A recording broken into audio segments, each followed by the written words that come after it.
My name's Angelo, this is Josh Thompson, and welcome to Bad Takes, where one of us gives you a spectacular take and the other one just kind of sits there. How you doing, Josh? Are you just going to sit there this whole show? I'm just sitting. Sit there the whole show. Curious. Oh, man. Hey, we got a good take. We got a good bad take right now coming up, though. It's with Ilia Topuria basically vacating the title. What do you think? It's going to be interesting because we're in this era of MMA where everybody is chasing greatness, right?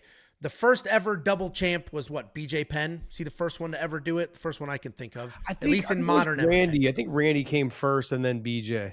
Yeah, Randy, light heavyweight against Vitor Belfort, goes up, and then who did he win? He beat, I forgot who he beat, but yes, goes up to be the heavyweight champ of the world before losing it to Brock. Tim Sylvia.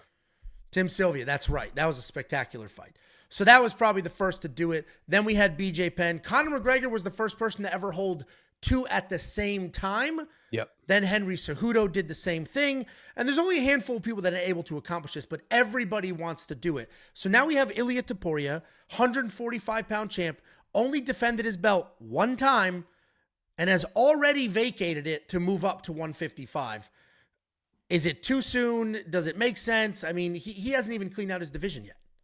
No, I don't think it's too soon. Look, if you don't want to make the weight and it's starting to have an effect on your body, which I'm not sure that's possibly true.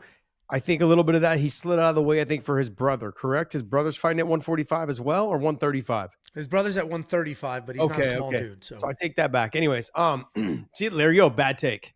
Bad take. But I'm gonna go ahead and say, look, if you don't want to be there anymore and you've already beat the two legends in that weight class that have held the title the longest since Jose Aldo was there, I understand.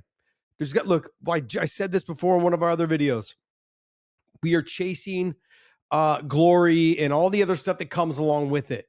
And if you've already beat the two best 145 pounders that have ever existed outside of Jose Aldo, there's no one else to beat.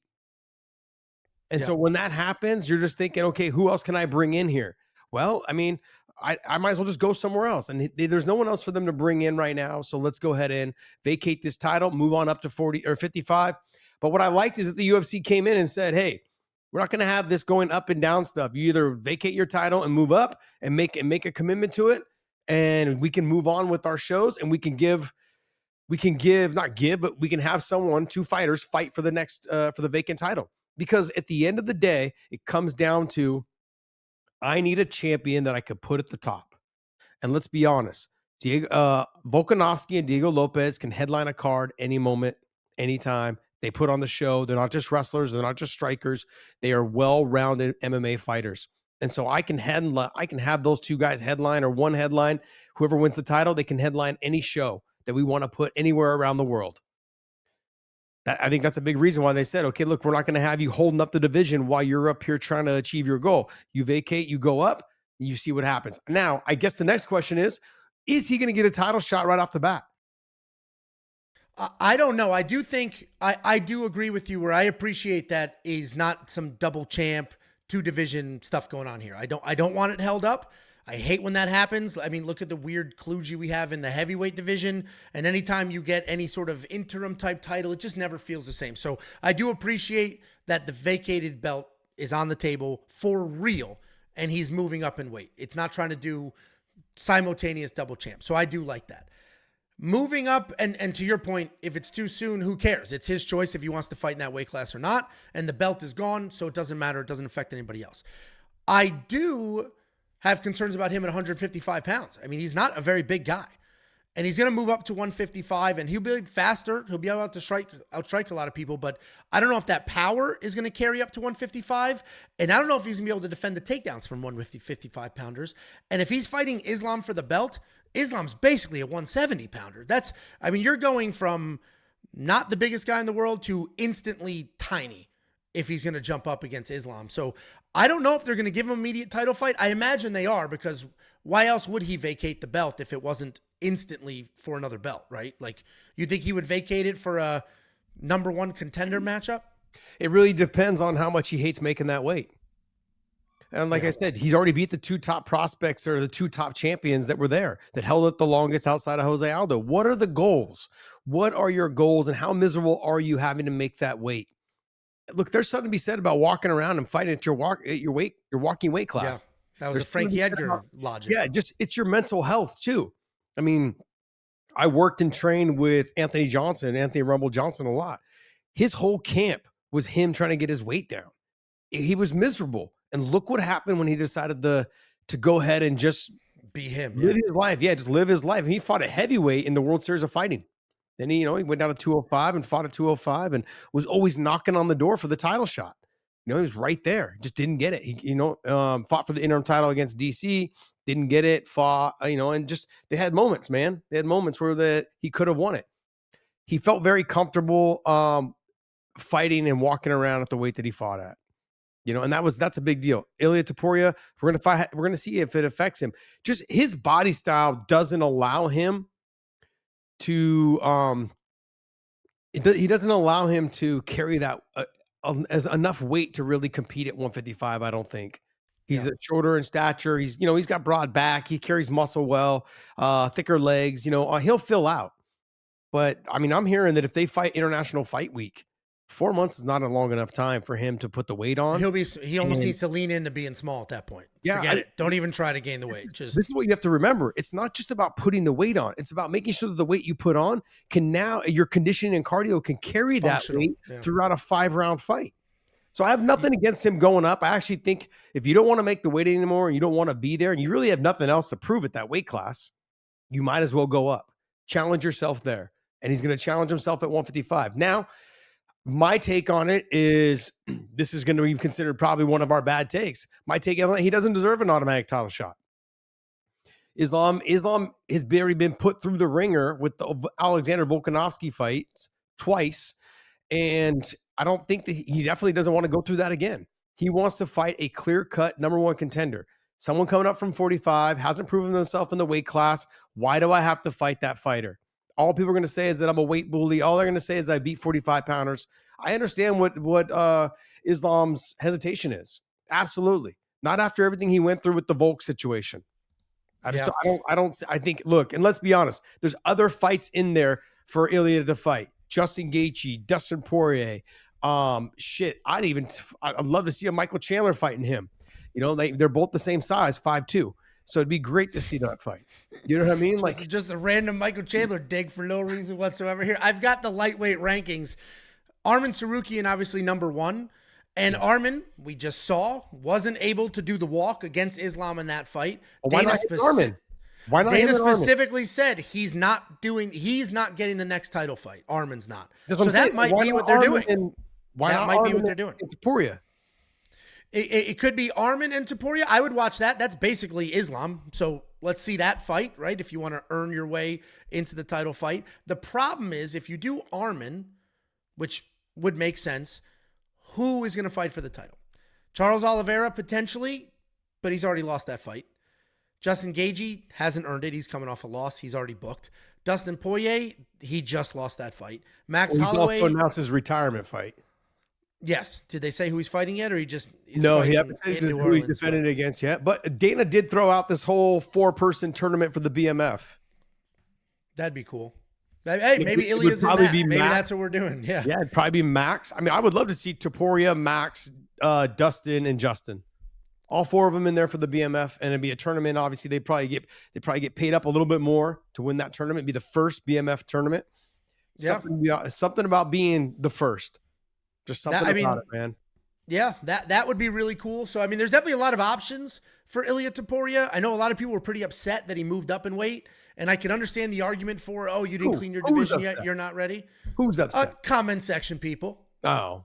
Well, that's why, like, John tells me not to read the comments. I'm addicted to the comments. Oh, I read them. I read them, man. I love it. I take that shit personally, man. I love it. I do too. Take the digs. Take the digs. Oh, while I get offended, Tiffany's cracking up laughing. Somebody said I was built like a turkey. And Tiffany was cracking up at that. And I'm over here looking in the mirror like, what do you mean built like a turkey? That's fucking great. I love it. Look, let's be honest. Look, I could look at it in a couple different ways. I'd like to see Fiziev and Ilia Topuria. That'd be a great fight. Now, look, I'm doing this based off of fan-type fights. Fiziev and Ilia Topuria would be a fantastic fight. Michael Chandler and Topuria would be a good fight. Dan Hooker and Topuria, a good fight. We've already seen Max. How about Dustin and Justin? Either one of those guys would be a great fight. Get him a win somewhere in that area there. I mean, Fiziev is just personally for me, just to see. They're both about the same height. Phenomenal, clean striker. 5'6", whatever it is, and they both got power. They're both built like brick shit houses. I'd like to see that fight. That would be a great fight. But Ilia Topuria coming up as the champ at 145 after beating Max, who already beat Justin Gaethje. It doesn't make sense for him to fight Fiziev. Okay, I'm not trying to say, I'm just saying for my own selfish needs, I would like to see that fight. And I would probably throw Chandler out. Only it would be a good fun fight, but I'd throw him out just because it's not worthy yet. Chandler's coming off all the losses. Yeah. Dan Hooker, always a dog to fight, and to see if he could deal with that. But let's just be honest. The fight to make is him and Arman. Him and Sarukian is the fight to make. Because then look, that warrants. He's already beat Max Holloway. He just knocked him out. Who beat Justin Gaethje, who's ranked number 3. The only other 2 fights in there would be Charles Oliveira and Arman Sarukian. And if I'm the UFC wanting to do Charles Oliveira solid because Arman pissed us off, I give Charles the title shot, and I give Arman coming off a win. Ilia Topuria. And at the end of the day, this is what I'm mainly concerned about. If you can't stop Arman's wrestling, you can't stop Islam's. Yeah, good luck with Islam. Yeah, I mean that is a good that is probably the only like real hurdle there. Because Arman's a wrestler like Islam, not nearly as strong, probably not as good of a wrestler, but he has some better, maybe not better striking, but he has some decent striking. So if you can't get past Arman, there was a 0% chance you're going to have success against Islam. So that probably is the match to make, especially if the UFC doesn't want to give Arman a title fight because of what he did last time. They will take care of Charles. Charles is a massive fan favorite. You can give him a title fight off of 3 losses, and people will still be like, he's going to win. So I do think Oliveira's just not a fan favorite. The UFC loves him. Not just that, the fans love him, but the fighters fucking love him. You see him every time he comes in, he gives every corner a hug, he gives every fighter a hug, and then he walks in and does this thing. The guy's respected all across the board. I talk about certain fighters that certain fighters are Frank Yeager, respected across the board by everyone. Guys like that. Jose Aldo, respected across the board by everyone. There's certain fighters when you look at them, Aaron Pico, respected across the board by everyone. There's just fighters that you look at and you go, man, no one seems to dislike them. I was never that guy. There was always someone that fucking hated me. This guy, Charles Oliveira, is loved, man. He's loved by everyone. He's a great guy and love watching him fight. He's diverse, man. Everything. He does everything. Grappling, striking. He's probably the best or one of the top 3 or 4 grapplers in the sport. But he chooses to stand and he chooses to get submissions. He does it all, and that's what makes him a fan favorite, a fighter favorite, and everything. Yeah, I think that would make everybody happy if they go ahead and give Ilia Arman Sarukian. You can make it for whatever you want, right? A co-main event somewhere. Give him Arman Sarukian. Give Islam to Charles Oliveira. Do that rematch. That was supposed to happen a little while ago. It didn't, so run that rematch back. He just beat Michael Chandler. His only loss is to Arman Sarukian in a fight, or his only recent loss, in a fight where he almost had Arman submitted.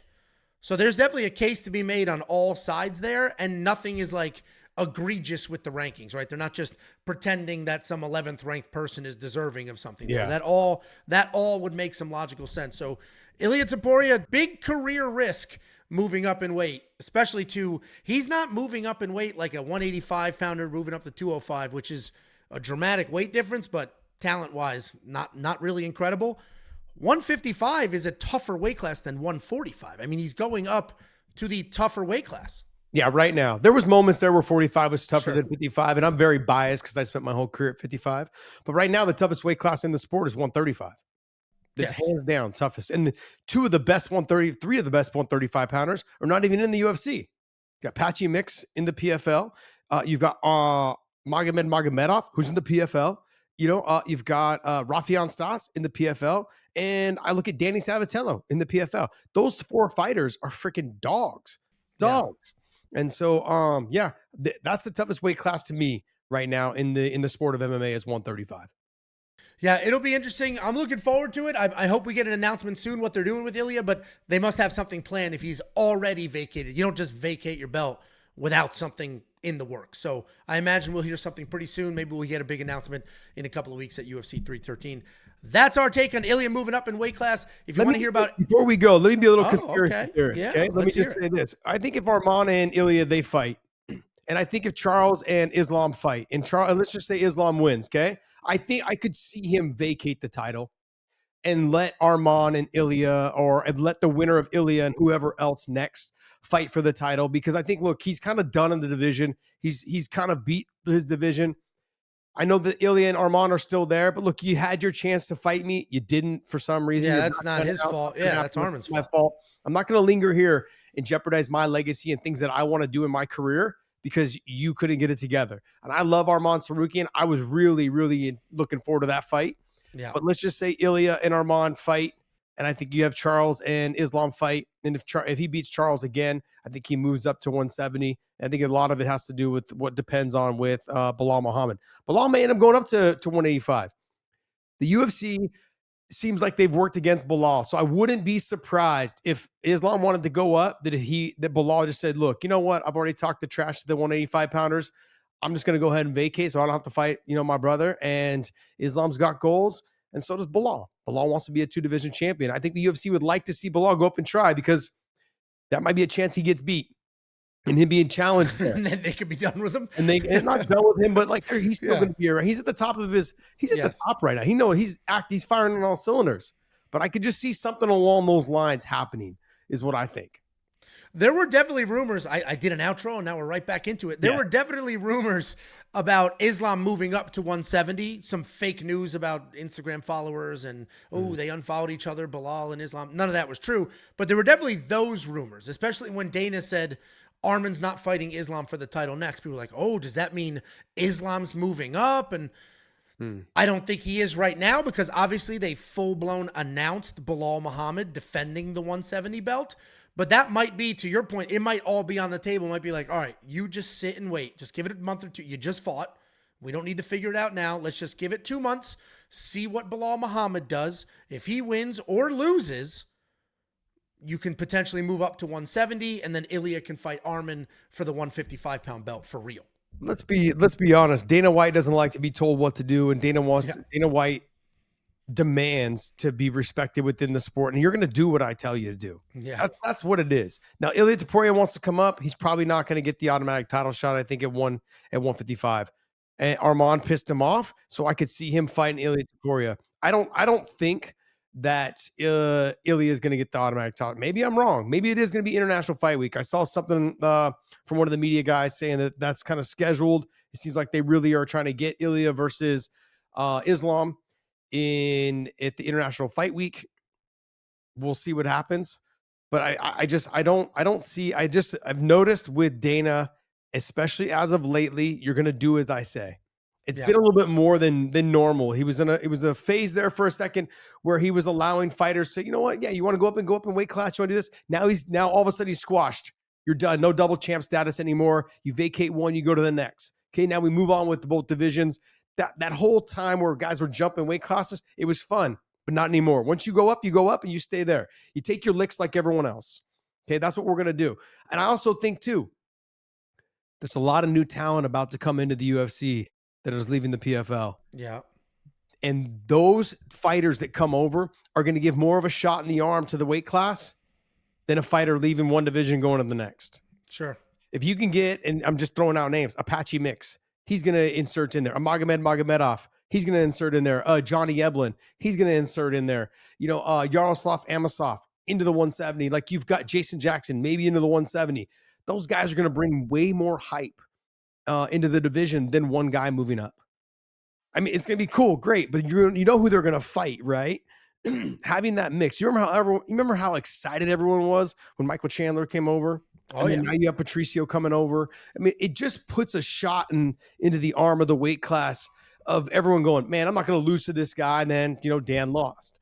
Fighters have lost. Like, it was the same thing happened with Eddie Alvarez's first fight in the UFC was a loss to Cowboy. Yes, a loss to Cowboy. But then you also had the one that just MVP when he came over. Yep. I'm not going to lose to that guy. He does this, he does that. Yep. Then, smoked. Yeah, he smoked. MVP won. Yeah. I'm just saying that it brings, like, the fighters from the UFC, they say, there's no way I'm losing to that B-level fighter. Sometimes they do, sometimes they don't.